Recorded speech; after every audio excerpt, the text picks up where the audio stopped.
Om Swastiastu, kami dari kelompok 3 akan menyampaikan mengenai kajian desain struktur bangunan sederhana. Sebelumnya, kami akan memperkenalkan diri masing-masing. Saya sendiri, Kade Arimani Lukita, NIM 136. Saya Grazela Alexandra Rohi, NIM 100. Saya bernama Bas Igusti Ngurah Rivaldo Mario, NIM 106.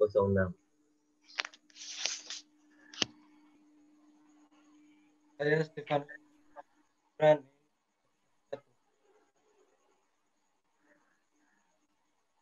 Saya Belania Puspitasari Rohi, NIM 134. Saya Madiusia Sebastian Purwita, NIM 140. Saya Komang Jenida Ariditra, NIM 143.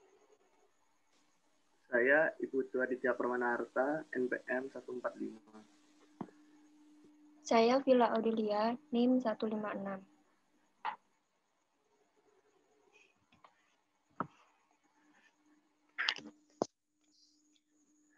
Baik, pada bagian pertama, kita akan membahas mengenai fungsi bangunan. Yang dimana bangunan yang dipilih, yang pertama ada jineng, kedua ada balaje, yang ketiga ada garasi. Nah, jineng itu sendiri dari segi fungsi merupakan salah satu bentuk variasi lumah yang ada di dalam kompleks rumah tradisional Bali. Fungsi yang itu sendiri adalah sebagai tempat penyimpanan padi. Jineng terdiri dari dua bagian lantai, yaitu bagian lantai atas berfungsi sebagai lubung, dan pada bagian bawah disebut bale yang digunakan sebagai istirahat keluarga hingga digunakan sebagai tempat untuk membuat perlengkapan upacara atau menenun lain-lainnya. Yang kedua ada bale daje. Fungsi tradisi bale daje adalah fungsi awal yang merupakan bale tempat tidur saja. Fungsi tradisi lainnya juga ditemukan sebagai ruang melahirkan, ruang tidur untuk anak gadis, serta tempat ruang penyimpanan benda-benda pusaka atau gedong simpan. Namun perkembangan fungsi tradisi juga ditemukan yaitu sebagai ruang tidur yang juga berfungsi sebagai ruang untuk aktivitas domestik seperti ngobrol, menjahit atau membahan persiapan upacara, membaca dan menulis lontar, menerima tamu, dan lain sebagainya. Yang terakhir ada garasi, di mana garasi itu sendiri adalah tempat untuk menyimpan kendaraan, baik berupa mobil, motor, sepeda, dan lain sebagainya, agar terhindar dari pencurian ataupun untuk melindungi kendaraan terhadap cuaca dan terik matahari. Selanjutnya akan dibahas oleh teman saya. Selanjutnya, aktivitas dan sivitas. Aktivitas adalah salah suatu proses kegiatan yang diikuti dengan terjadinya perubahan tingkah laku sebagai hasil interaksi dengan lingkungan. Aktivitas ini sendiri berbeda-beda setiap pelakunya, tergantung dari apa tujuan dan dari pelaku. Dalam analisa aktivitas ini diperlukan untuk mengetahui berapa banyak jumlah pelaku, jenis pelaku, maupun kegiatan. Yang pertama ada jineng. Jumlah pelakunya ini ada 3, ada ayah 1 orang, ibu 1 orang, anak 2 orang. Jenis pelakunya ini ayah sebagai pekerja kantor, ibu rumah tangga, anak ini pelajar. Selanjutnya bale daje. Jumlah pelakunya di sini ada 3.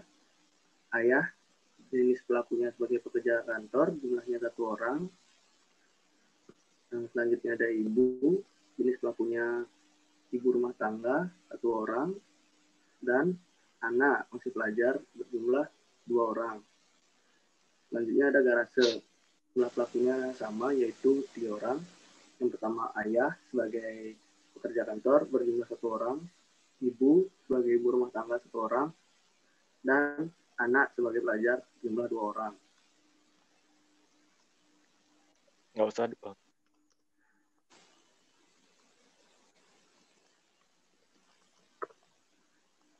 Beban hidup pada bangunan.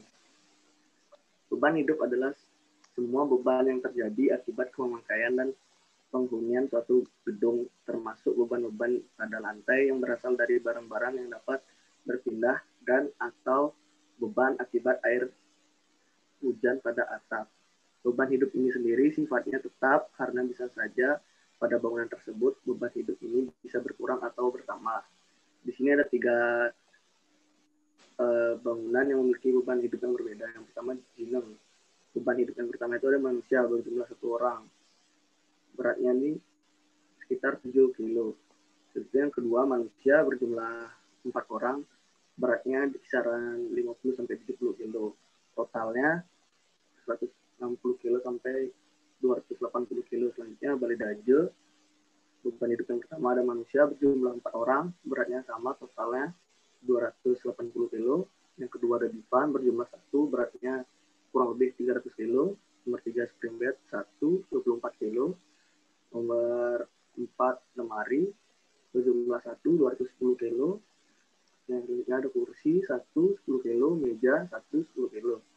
Dan nomor 3 beban hidup yang pertama ada ruang perkakas 1, beratnya 8 sampai 10 kilo. Selanjutnya motor 2, beratnya 103, totalnya 206. Mobil 1, beratnya 2.530. Dan yang terakhir manusia berjumlah 4 orang, totalnya 160 sampai 280.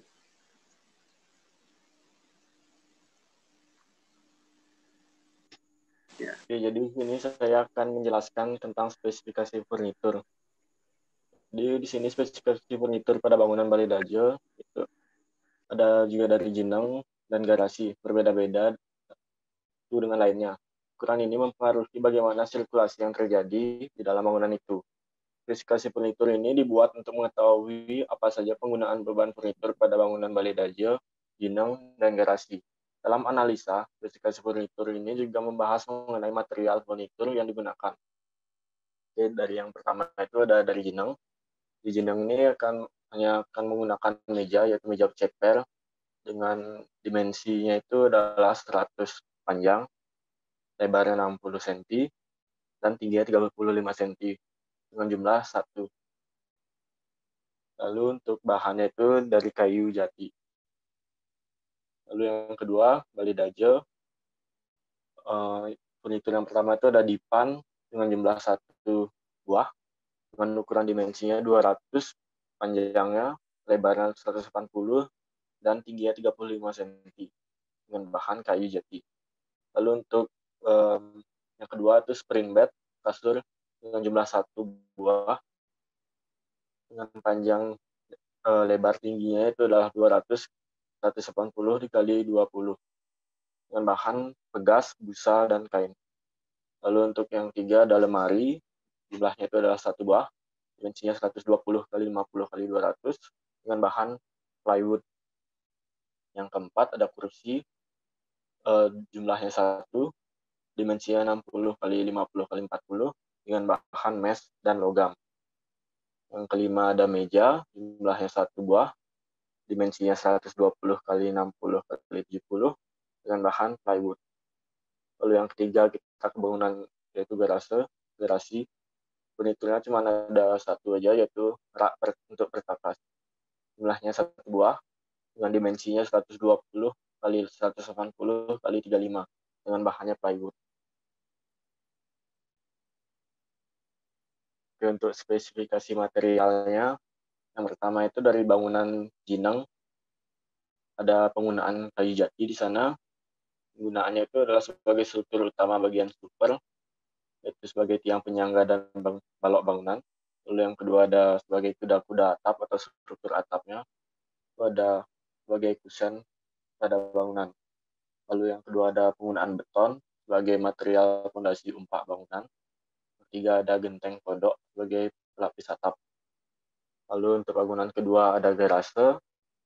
Yang pertama, material yang digunakan itu adalah bataku sebagai dinding dari bangunan. Lalu ada beton sebagai material kolom, roof, plat, dan balok. Lalu ada keramik kuadrat sebagai lapis lantai, kayu kamper sebagai material dasar rangka atap. Lalu ada roster terakota sebagai ventilasi udara. Lalu ada besi sebagai material pembesian membuat kolom, roof, balok, dan plak lantai. Lalu ada cat tembok putih sebagai finishing tembok. Lalu untuk balai dajenya akan dibacakan oleh teman saya. Baik, saya akan melanjutkan untuk spesifikasi material balai daje. Yang pertama ada batu bata untuk lapisan dinding pada bangunan ukuran 21 kali 10 kali 5,5. Yang kedua ada keramik untuk lantai bangunan ukuran 50 kali 50 cm. Yang ketiga ada kayu jati untuk kusen ukir, pintu, jendela, dan ventilasi. Untuk tiang atau saka bagian depan, balok atas balai yang melintang dari tiang balai. Yang keempat ada kayu kamper digunakan untuk bagian kuda-kuda pada atap. Yang kelima ada genteng kodok sebagai pelapis paling luar atap. Yang keenam ada keramik kuadrat sebagai hiasan pada samping teras balai. Yang ketujuh ada batu kali sebagai fondasi menerus bangunan. Yang kedelapan ada cat tembok putih sebagai pelapis atau finishing dinding. Yang kesembilan ada beton sebagai material dasar pembuatan kolom, slub, balok, dan plat lantai. Yang 10 ada besi sebagai material pembesian membuat kolom, slub, balok, dan plat lantai.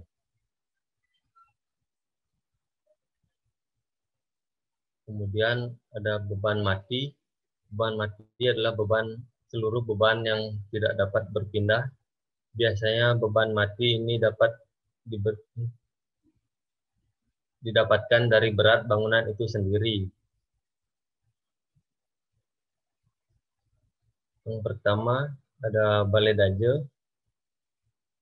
Beban matinya plat lantai, dinding bangunan, tiang saka, balok, kolom, kusen, rangka atap kayu, dan genteng. Yang kedua ada jineng. Beban matinya tiang penyangga jineng, gelar jineng, rangka atap jineng, dan genteng. Yang ketiga ada garase.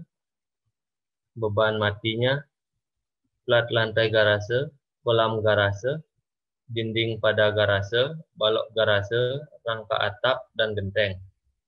Selanjutnya akan dilanjutkan oleh teman.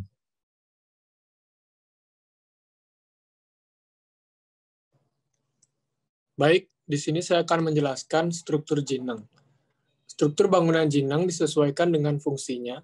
Biasanya jineng berbentuk badan lumbung, bertiang 4, berdiri secara kokoh, dan biasanya terbuat dari bahan kayu jati atau nangka. Ruang badan berisi balai-balai dengan alas galar, yaitu bilah bambu yang dipasang membujur di atas balok melintang atau sunduk. Dan di bagian tepi dibatasi kayu dari pohon kelapa atau seseh, disebut waton, dengan warna yang sesuai dengan aslinya. Jadi, pada gambar di bawah kiri ini merupakan gambar struktur dari upper, super, dan sub jineng itu sendiri.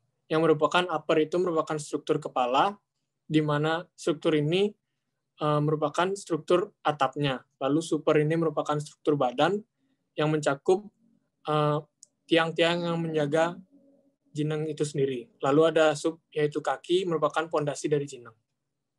Lalu ada gambar di kanan, merupakan unsur-unsur upper structure pada jineng, di mana bisa dilihat sendiri unsur-unsur tersebut mencakup antara lain nomor 1, yaitu raap, nomor 2 iga-iga, nomor 3 apit-apit, nomor 4 kolong, nomor 5 langit-langit, nomor 6 juga apit-apit, nomor 7 ulap-ulap, dan nomor 8 pintu kuadi. Next.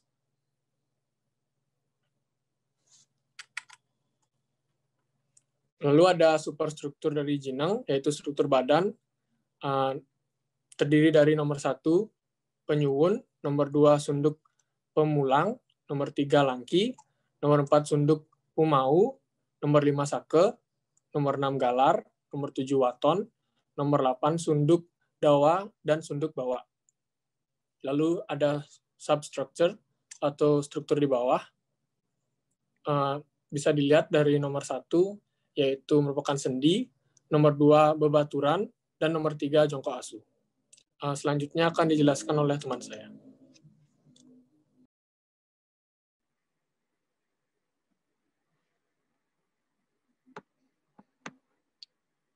Baik, di sini saya akan menjelaskan tentang struktur Balai Daje. Balai Daje pada tempat ini terletak di sebelah utara dengan orientasi menghadap ke arah selatan.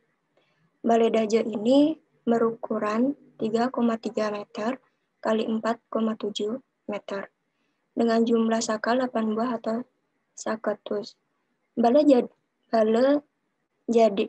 Daje ini masih sangat tradisional dilihat dari material bangunannya yang masih menggunakan bahan alami seperti tanah liat, alang-alang, bambu dan ijuk. Terus elemen bawah pada Balai Daje ini masih sederhana, yaitu hanya menggunakan tanah liat yang dipadatkan.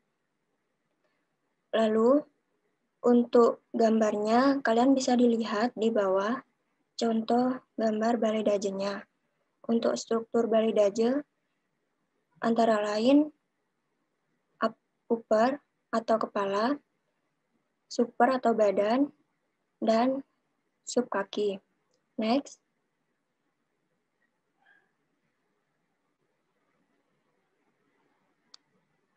Nah, di sini ada gambar bestek yang lebih jelas dari struktur Balai Dajenya. Dari struktur atas, kalian bisa dilihat dari situ. Lalu untuk struktur badannya, dan yang terakhir untuk struktur bawahnya. Terima kasih. Selanjutnya akan dilanjutkan oleh teman saya. Oke, saya akan melanjutkan presentasinya. Struktur garasi. Garasi ini menggunakan rangka atap kayu miring dengan genteng flat pada superstrukturnya, menggunakan kolom beton sebagai superstruktur, dan menggunakan pondasi penerus pada substrukturnya. Ini contoh gambar struktur garasi. Ada genteng flat itu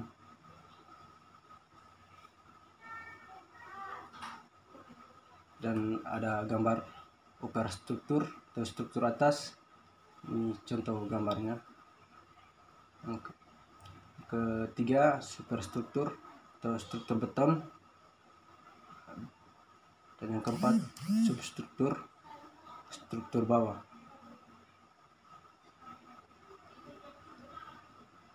Mungkin ini contoh gambar garasinya, struktur garasinya. Baik, selanjutnya pembahasan teori. Yang pertama ada Balai Daje. Struktur alami Balai Daje menggunakan sifat struktur alami yaitu pohon, yang mana pohon memiliki akar yang berarti pondasi pada bangunan, batang yang berarti kolom, dan ranting yang berarti atap.